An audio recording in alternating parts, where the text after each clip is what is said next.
মুক্তির পর দারুণ সাড়া ফেলেছে প্রবাসের কল্কি 2898 এডি। 4 দিনেই আয়ের ঝুলিতে উঠে এসেছে 500 কোটি রুপি, এমনটাই জানাচ্ছে ভারতীয় সংবাদ মাধ্যম। বক্স অফিস রিপোর্ট অনুযায়ী কল্কি 2898 এডি রবিবার ছুটির দিনে দেশে 85 কোটি রুপির ব্যবসা করেছে। দক্ষিণী ভাষা তো বটেই, এমনকি কল্কির হিন্দি বলয়ের আয়ও কম নয়। মুক্তির মাত্র 4 দিনেই হিন্দি ভার্সন থেকে মোট 110 কোটি রুপির ব্যবসা করেছে। তবে দক্ষিণী বেল্ট থেকে কল্কির আয় সবচেয়ে বেশি।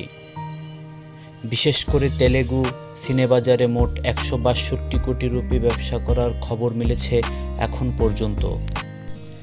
তামিল ভার্সন থেকে আয় 18 কোটি, মালায়ালাম ভার্সনে 9 কোটি, আর কন্নড় ভার্সনের কালেকশন 1 কোটি টাকা।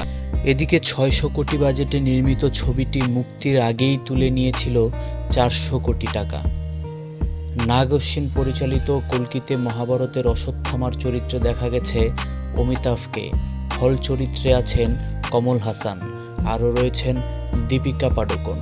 তো দর্শক, কল্কিতার লাইফ টাইম কেমন কালেকশন করতে পারে অবশ্যই আপনারা আপনাদের মতামত কমেন্টে জানাবেন। আর ভিডিওটি ভালো লাগলে অবশ্যই লাইক, কমেন্ট, শেয়ার করতে ভুলবেন না।